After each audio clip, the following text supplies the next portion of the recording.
For many centuries, Ukraine has been at the center of global power struggles. From ancient empires to today's superpowers, this land has been fiercely contested throughout history. But what makes this land so critical? Why has control over Ukraine been a key factor in the rise and fall of nations? And why does Russia keep coming back? The answer lies in its unique geography, rich history, and undeniable strategic importance. Ukraine's fertile land, rich in Chernozem or Black Earth, makes it one of the most agriculturally productive countries on Earth. It's not a new phenomenon. This has been true for thousands of years. Ukraine was often the envy of empires for its ability to produce vast amounts of food. But it's not just about feeding local populations. Ukraine's ability to grow and export grain makes it critical to the global food supply. And this is precisely why any power controlling Ukraine has a direct influence on international trade and food security. In ancient times, the Greek colonies that dotted the Black Sea coast traded heavily with Ukrainian tribes, tapping into the region's fertile lands to supply grain to the ancient Mediterranean world. Yet, it wasn't only the Greeks who were obsessed with Ukraine's agricultural wealth. The Byzantine Empire, the Mongols, and eventually the Russian Empire all understood that whoever controlled Ukraine could control the food supplies of entire regions. Therefore, this land, with its endless fields of wheat and barley, has always been much more than a farming region. It is in its essence a geopolitical prize. But what makes Ukraine's fertile lands even more crucial is their access to waterways. The Dnieper, one of Europe's major rivers, flows through the heart of Ukraine, linking the interior to the Black Sea and Mediterranean. Thus, control of these water routes has historically allowed Ukraine to export its agricultural products far and wide, making it an essential hub for trade and commerce. Today, Ukraine is one of the world's top exporters of wheat and sunflower oil, supplying countries across Africa, Asia, and Europe. But these exports are more than just economic numbers. They are lifelines for countries struggling with food insecurity, like Egypt, which relies on Ukrainian wheat for over 80% of its imports. Thus, whoever holds Ukraine holds influence over global food supplies. Russia, understanding this, has long viewed Ukraine as indispensable for both its own stability and for controlling others. Yet, Ukraine's agricultural wealth is only a part of the story. Beneath its soil lies another resource that has made it the envy of global powers. Ukraine is crisscrossed with one of the most vital energy transit systems in the world. But this isn't just about Ukraine's own resources. It's about the natural gas pipelines that stretch across its territory, transporting Russian gas to Europe. Over 40% of Europe's natural gas passes through Ukraine. Therefore, for decades, Ukraine has been the gatekeeper for Russian gas, which Europe depends on to heat homes and fuel industries. Russia understands that controlling these pipelines means controlling Europe's energy security. It's a linchpin in Russia's global energy strategy. When these pipelines were built during the Soviet era, they weren't just seen as infrastructure, they were a tool of political power. And as the Cold War dragged on, Europe's growing dependence on Soviet gas gave Moscow immense leverage over Western countries. But when the Soviet Union collapsed in 1991, Russia lost its direct control over Ukraine. Consequently, Ukraine's independence meant a weakening of Russia's control over European energy. Hence, ever since, Russia has sought to reassert itself over Ukraine to regain that power. To reduce its dependence on Ukraine's pipelines, Russia has constructed alternative routes like the Nord Stream pipeline through the Baltic Sea. But even with these projects, Ukraine's transit system remains essential to getting Russian gas to Europe. And as Europe attempts to diversify its energy sources, Ukraine's role becomes more critical. Thus, Ukraine remains a key piece in the puzzle of energy dominance, both for Russia and for Europe. While agriculture and energy are vital, there is another geographic factor that makes Ukraine so critical. It's access to the Black Sea. But the Black Sea is more than just a body of water. For Russia, it's a strategic lifeline. That being the case, Ukraine's coastline and ports provide crucial military and economic access for Russia to the wider world. In the 18th century, under Empress Catherine the Great, Russia began its push southward toward the Black Sea. But the Ottomans controlled much of this region, and gaining access was not easy. But by the end of the 18th century, Russia had successfully annexed Crimea, giving it a warm water port for its growing navy. As a result, Sevastopol on the Crimean Peninsula became the home of Russia's Black Sea Fleet, a vital military asset. Fast forward to the 21st century, and Sevastopol is still one of Russia's most important naval bases. But Ukraine's independence in 1991 complicated things. For the first time in centuries, Russia no longer directly controlled its Black Sea Fleet, and while Russia signed agreements to lease the naval base from Ukraine, tensions over Crimea never disappeared. Therefore, in 2014, when Russia annexed Crimea, it wasn't just about taking territory, it was about securing control of its military foothold in the Black Sea.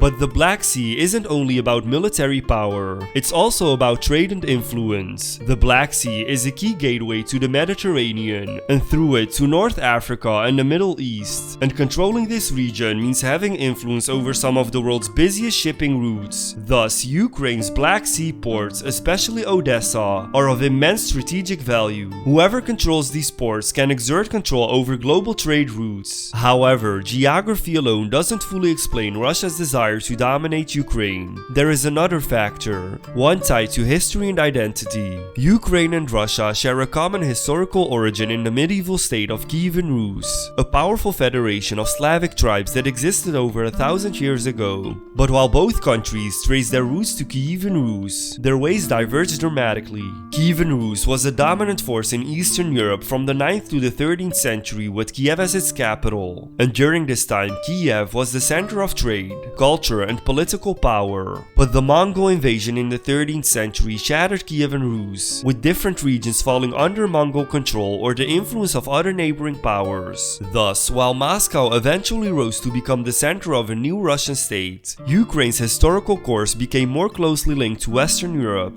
In the centuries that followed, much of Ukraine came under the control of Poland and Lithuania, and this created a divide that still echoes today. While Western Ukraine developed stronger cultural and religious ties with Europe, Eastern Ukraine remained more closely tied to Russian Orthodox traditions. Hence, the cultural and political divisions between East and West have deep historical roots, with the Dnieper River often serving as the dividing line between these two worlds. But religion also plays a critical role in this historical narrative. When Prince Vladimir of Kiev adopted Christianity in 988 AD, he aligned Kievan Rus with the Byzantine Empire and Eastern Orthodox Christianity. And for both Russia and Ukraine, this moment marked the beginning of their shared Christian heritage. Therefore, Kiev holds a special place in Russian identity as the birthplace of Russian Orthodoxy. However, the development of Ukrainian national consciousness, especially in the 19th and the 20th century, began to push back against this narrative, fostering a sense of distinct Ukrainian identity.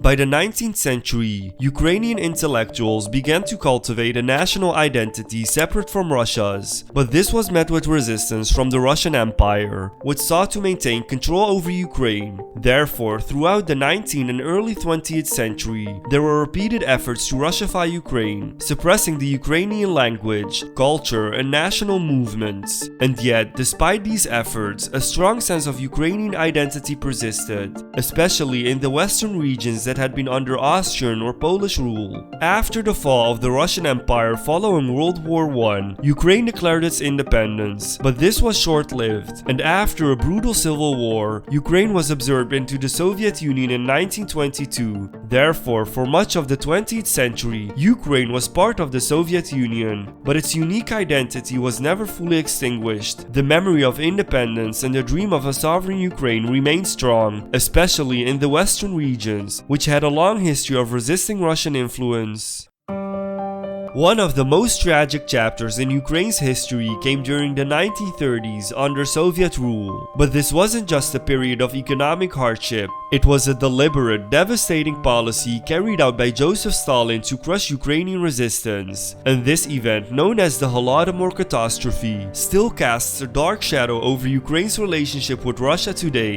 In the year 1932, Stalin's forced collectivization policies led to widespread famine across the Soviet Union, Mediterranean, but nowhere was it felt more acutely than in Ukraine. As a result, millions of Ukrainians starved to death as Soviet authorities seized grain and food supplies to meet export quotas. But what made this famine particularly horrific was that it was man-made, and to this day, many Ukrainians see it as a genocide, deliberately targeting the Ukrainian people to break their spirit and resistance to Soviet control. In the 1990s, Ukraine faced enormous challenges. Its economy, long integrated with the Soviet system, was in free fall. The country relied heavily on Russian energy and trade to stay afloat. But as Ukraine tried to move toward a more democratic and market-oriented society, internal divisions between the pro-Russian East and the pro-European West became increasingly pronounced. Thus, Ukraine's post-Soviet journey was marked by a constant tug-of-war between these competing influences. By the early 2000s, this tug-of-war boiled over into outright political conflict, and in 2004, the Orange Revolution saw mass protests against a rigged election that would have brought a pro-Russian candidate to power. But while Ukraine managed to push back against Moscow's influence, the struggle wasn't over. In 2014, the Euromaidan protests erupted when Ukraine's then president, Viktor Yanukovych, rejected an EU trade deal in favor of closer ties with Russia. Thus, Ukraine's path toward the West seemed in jeopardy. In the aftermath of the Euromaidan protests, Russia responded by annexing Crimea and fueling a war in Ukraine's eastern Donbass region.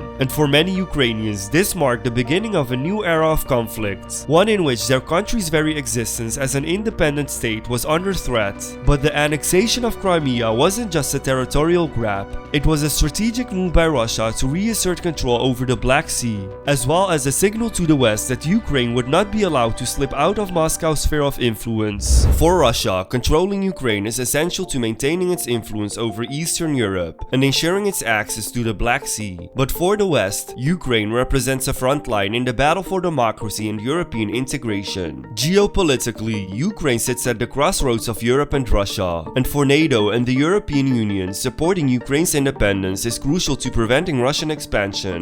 The stakes are high, and since the start of the conflict in 2014, the West had provided Ukraine with billions of dollars in military aid and support. But despite this, Ukraine remains vulnerable to Russian aggression. Therefore, the struggle for Ukraine's future is far from over, and the country finds itself caught between two competing visions, one rooted in its desire to align with Europe, and the other driven by Russia's ambition to bring it back into its orbit.